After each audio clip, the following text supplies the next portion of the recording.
और ये उसी का उदाहरण है। एक एक बच्चे का अगर दो दो बार रिजल्ट आ रहा है तो ये अपने में दर्शाता है कि कहीं ना कहीं कुछ ना कुछ तो गड़बड़ है और इसकी जांच होनी चाहिए। पर जांच होगी उसके बाद फिर ये प्रक्रिया लंबे समय तक लंबित कर दी जाएगी उसकी आड़ में। हर जगह से एक बैकडोर खुला रहता है, हर विभाग में एक बैक चैनल ऑपरेट कर रहा होता है या उन लोगों को प्राथमिकता दी जा सके जिनके साथ कोई लेन देन का हिसाब इस सरकार का हो। यही कारण है कि इतने सालों से ये नियुक्तियां लंबित होने के बावजूद बिहार लोक सेवा आयोग बीपीएससी की 1,70,000 पदों पर हुई शिक्षक बहाली परीक्षा के रिजल्ट में गड़बड़ी के आरोप लग रहे हैं। इसे लेकर अभ्यर्थियों ने नीतीश सरकार के खिलाफ आंदोलन की चेतावनी भी दी है। वहीं इसे लेकर लोजपा रामविलास के मुखिया चिराग पासवान ने उनका समर्थन किया है। चिराग ने दावा किया है कि बीपीएससी शिक्षक बहाली के रिजल्ट में धांधली की गई है। उन्होंने यह आरोप भी लगाया कि मुख्यमंत्री नीतीश कुमार के नेतृत्व वाली सरकार ने बैकडोर यानी कि पिछले दरवाजे से लोगों को नौकरियां दी है। शिक्षक बहाली में भ्रष्टाचार हुआ है। दूसरी ओर पूर्व सीएम जीतन राम मांझी भी नीतीश सरकार पर बीपीएससी शिक्षक बहाली में लैंड फॉर जॉब की तरह घोटाला होने का आरोप लगा रहे हैं। उन्होंने इस मामले की जांच की मांग की है। बता दें कि बीपीएससी शिक्षक बहाली का रिजल्ट पिछले दिनों जारी हुआ। 1,70,000 पदों के मुकाबले 1,22,000 अभ्यर्थी ही पास हो सके। भाई बिल्कुल गड़बड़ियां हैं ही। कौन से कार्य हैं जो कि मुख्यमंत्री के शासनकाल में पारदर्शिता से किए जाते हैं।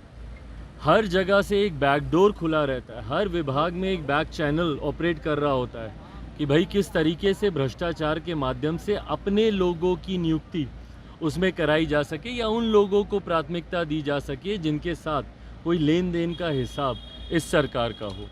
यही कारण है कि इतने सालों से ये नियुक्तियां लंबित होने के बावजूद जब ये करने का मौका आता है तो उस वक्त इस तरीके का आक्रोश देखने को मिलता है। बहरहाल ये तमाम बातें एक झुनझुने की तरह, एक लॉलीपॉप की तरह है। जब जब चुनाव सामने आते हैं तो इस तरीके का एक शगुफा छोड़ा जाता है और उसके बाद अब पूरी तरीके से ये प्रक्रिया पूरी होगी नहीं होगी या फिर ये विवादों में उलझ के रह जाएगी, ये तो आने वाला समय ही बताएगा। बट जब तक प्रक्रिया में पारदर्शिता नहीं होगी इस तरीके के का आक्रोश देखने को मिलता रहेगा। सीरियल वाइज अभ्यर्थियों को पास कर दिया गया है, सीरियल वाइज लगातार रोल नंबर जो है वो देखने को मिल रहा है। ऐसे में 1,70,000 पर बहाली निकाली गई थी लेकिन 1,22,000 ही चयनित। अब उसमें भी एक बच्चे का 2 जगह रिजल्ट आ रहा है। तो ये अपने में दर्शाता है ना भैया कि किस तरीके से भ्रष्टाचार की जड़ें पूरी तरीके से सरकार के हर विभाग में जम चुकी हैं। और ये उसी का उदाहरण है। एक एक बच्चे का अगर दो दो बार रिजल्ट आ रहा है तो ये अपने में दर्शाता है कि कहीं ना कहीं कुछ ना कुछ तो गड़बड़ है और इसकी जांच होनी चाहिए। पर जांच होगी उसके बाद फिर ये प्रक्रिया लंबे समय तक लंबित कर दी जाएगी उसकी आड़ में। 40,000 से ऊपर नियोजित शिक्षक भी इस परीक्षा में शामिल हुए हैं, ऐसा भी कहा जा रहा है। भाई अब कितने शिक्षक शामिल हुए हैं नहीं शामिल हुए हैं, पर अंतोगत्वा जब तक इसमें पारदर्शिता नहीं बरती जाएगी इसी तरीके से भ्रष्टाचार की देन ये तमाम नियुक्तियां चढ़ती रहेंगी। आरोप लगा रहे हैं कि सीट भैकम रखने जाने के लिए सब किए जा रहे हैं। बिल्कुल सही बात है, रखी जाएंगी और बाद में उसको बैकडोर से उसको भरा जाएगा। अभ्यर्थियों को लेकर चिराग पासवान आवाज उठाएंगे। भाई हम तो शुरू से डे 1 से उठा रहे हैं, पर जिन लोगों को करना है उन लोगों के कान तक वो आवाज़ जाए तब तो। आज अगर हमारी बिहारी फर्स्ट की सरकार होती तो 1 मिनट में इन तमाम विषयों को हम लोग हल करते।